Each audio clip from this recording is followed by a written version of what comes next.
పాపం ఏదో ఉపన్యాసం చెప్పేటటువంటి కార్యక్రమం చేసి కంటి తొడుపు చర్యలుగా బహిరంగ సభలు నిర్వహిస్తున్నారు. అది పాపం నారావారి కదలిరా పరిస్థితి. ఇంకోటి వాళ్ళ అబ్బాయి మాజీ మంత్రి లోకేష్ గారు, సరే ఆయనకి రకరకాల పేర్లు ఉన్నాయనుకో, అవన్నీ ఇప్పుడు అనవసరం, శంఖారావం అన్నాడు. అది శంఖారావం మరి నాకు తెలియదు, కానీ శంఖారావం అని మాత్రం వార్తల్లో చెబుతున్నారు. ఆయన మాత్రం చెప్పలేడు.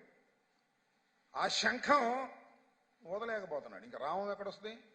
ఆ శంఖాన్నే ఊదలేనటువంటి దశలో శంఖారావం మొదలెట్టే కార్యక్రమం చేస్తున్నాడు ఆయన. శంఖారావం అది. ఇక సిద్ధం గురించి నేను చెప్పవలసినటువంటి అవసరం లేదు.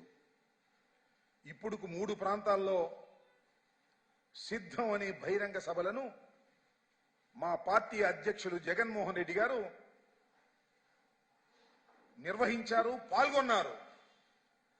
పాల్గొన్న ప్రతి సిద్ధం బహిరంగ సభ కని విని ఎరుగని రీతిలో రాజకీయ చరిత్రలోనే ఇంత ఉత్సాహంగా ఇంత భారీగా జరిగినటువంటి సమావేశమే లేదన్నట్టుగా జరుగుతున్నాయి. ఇంకా 4వ సభ కొరవుగా ఉంది.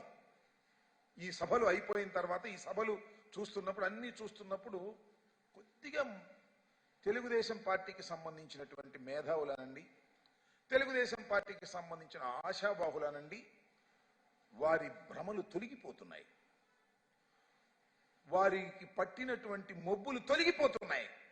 అరే రే మనం ఏదో అనుకున్నామే చంద్రబాబు నాయుడు గారు ఈసారి ఏదో చేసేస్తాడని, చూడగల లేదే అనేటువంటి భావన కలుగుతా ఉంది. ముందుంది ఇంకా ముసళ్ల పండుగని మనవి చేస్తున్నా. ఇంకా ఎన్నికలు సమీపించే కొద్దికి నామినేషన్ల ప్రక్రియ ప్రారంభమై నామినేషన్లు పోస్ట్ చేసి ప్రచారానికి బయలుదేరిన తర్వాత ఇంకా చాలా క్లియర్ పిక్చర్ అర్థమైపోతుంది.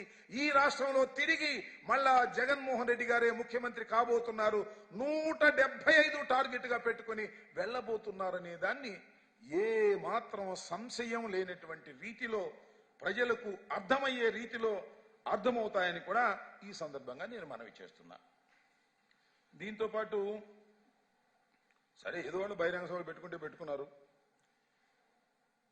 ఆ రావం లేకపోయినా శంఖం ఊదపోయినా శంఖారావం పెట్టుకున్నారు. కదలరా జనం రాకపోయినా ఏదో ఉపన్యాసం కుర్చీలకి చెప్తున్నారు. ఊరిళ్ళు దుంపతే మధ్యలో సవాళ్ళు. చంద్రబాబు నాయుడు గారు సవాల్ చేస్తున్నాడు. నాకు అర్థం కాదు ఏంటంటే, ఆ సవాల్ ఏంటంటే, దమ్ముంటే